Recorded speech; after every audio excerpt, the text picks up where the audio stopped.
നാളെയെ ചൊല്ലി അഹങ്കരിക്കേണ്ട. ഒരു ദിവസം കൊണ്ട് എന്ത് സംഭവിക്കാമെന്ന് നീ അറിയുന്നില്ല. ആത്മപ്രശംസ ചെയ്യരുത്. മറ്റുള്ളവർ നിന്നെ പ്രശംസിക്കട്ടെ. അന്യൻ്റെ നാവാണ് നിൻ്റേതല്ല അത് ചെയ്യേണ്ടത്. കല്ലിന് ഭാരമുണ്ട്, മണലിനും ഭാരമുണ്ട്. എന്നാൽ ഭോഷൻ്റെ പ്രകോപനം ഈ രണ്ടിനേക്കാൾ ഭാരമുള്ളതത്രേ. ക്രോധം ക്രൂരമാണ്, കോപം അനിയന്ത്രിതമാണ്. എന്നാൽ അസൂയയെ നേരിടാൻ ആർക്കാണ് കഴിയുക? തുറന്ന കുറ്റപ്പെടുത്തലാണ് നിഗൂഢമായ സ്നേഹത്തേക്കാൾ മെച്ചം. സ്നേഹിതൻ മുറിപ്പെടുത്തുന്നത് ആത്മാർത്ഥത നിമിത്തമാണ്. ശത്രുവാകട്ടെ നിന്നെ തെരുതെരെ ചുംബിക്കുക മാത്രം ചെയ്യുന്നു.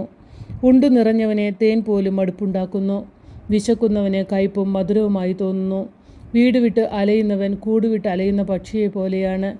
തൈലവും സുഗന്ധദ്രവ്യവും ഹൃദയത്തെ സന്തോഷിപ്പിക്കുന്നു. അപ്പോഴും ക്ലേശങ്ങൾ ആത്മാവിനെ ഉലച്ചുകൊണ്ടിരിക്കുന്നു. സ്വന്തം സ്നേഹിതനെയും പിതാവിൻ്റെ സ്നേഹിതനെയും പരിത്യജിക്കരുത്. ആപത്ത് വരുമ്പോൾ സഹോദരൻ്റെ ഭവനത്തിൽ പോവുകയും അരുത്.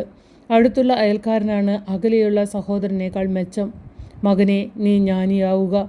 അങ്ങനെ എന്നെ സന്തോഷിപ്പിക്കുക. എന്നെ കുറ്റപ്പെടുത്തുന്നവന് മറുപടി കൊടുക്കാൻ അപ്പോൾ എനിക്ക് സാധിക്കും. വിവേകി ആപത്ത് കണ്ടറിഞ്ഞ് ഒഴിഞ്ഞു മാറുന്നു. അല്പബുദ്ധി അതിലേക്ക് ചെന്ന് ശിക്ഷ അനുഭവിക്കുന്നു. അന്യനു ജാമ്യം നിൽക്കുന്നവൻ്റെ കുപ്പായം കൈവശപ്പെടുത്തിക്കൊള്ളുക. പരദേശികൾക്ക് ജാമ്യം നിൽക്കുന്നവനോട് പണയം വാങ്ങിക്കൊള്ളുക. അതിരാവിലെ അയൽക്കാരന് ഉച്ചത്തിൽ നേരുന്ന അനുഗ്രഹം ശാപമായി ഗണിക്കും. ദിവസം മുഴുവൻ പെയ്തുകൊണ്ടിരിക്കുന്ന ചാറ്റൽ മഴയും കലഹപ്രിയയായ ഭാര്യയും ഒന്നുപോലെ തന്നെ. അവളെ നിയന്ത്രിക്കാൻ ശ്രമിക്കുന്നത് കാറ്റിനെ പിടിച്ചടക്കാൻ തുനിയുന്നതുപോലെയോ കയ്യിൽ എണ്ണ മുറുക്കി പിടിക്കാൻ ശ്രമിക്കുന്നതുപോലെയോ ആണ്.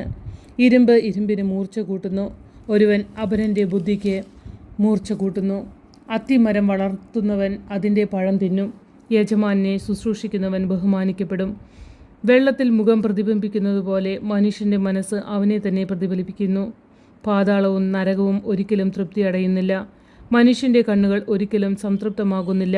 വെള്ളിയുടെ മാറ്റ് മൂശയിലൂടെയും സ്വർണത്തിൻ്റെ മാറ്റ് ചൂളയിലൂടെയും എന്ന പോലെ മനുഷ്യൻ്റെ മാറ്റ് അവന് ലഭിക്കുന്ന പ്രശംസയിലൂടെ നിർണ്ണയിക്കപ്പെടുന്നു. ഭോഷനെ ധാന്യത്തോടൊപ്പം ഉരുളിലിട്ട് ഇടിച്ചാലും അവൻ്റെ ഭോഷത്വം വിട്ടുമാറുകയില്ല. നിന്റെ ആട്ടിൻപറ്റങ്ങളെ ശരിക്കു നോക്കിക്കൊള്ളുക. കന്നുകാലികളെ സശ്രദ്ധം പാലിക്കുക. എന്തെന്നാൽ സമ്പത്ത് എന്നേക്ക് നിലനിൽക്കുകയില്ല. കിരീടം എല്ലാ തലമുറകളിലും നിലനിൽക്കാറുണ്ടോ? പുല്ല് തീർന്നു പോകുന്നു, പുതിയത് മുളച്ചു വരുന്നു. കുന്നിൻപുറങ്ങളിലെ പച്ചപ്പുല്ല് ശേഖരിക്കപ്പെടുന്നു. അപ്പോൾ ആട്ടിൻകുട്ടികൾ ഉടുപ്പിനുള്ള വകയും കോലാടുകൾ നിലത്തിനുള്ള വിലയും നിനക്ക് നേടിത്തരും.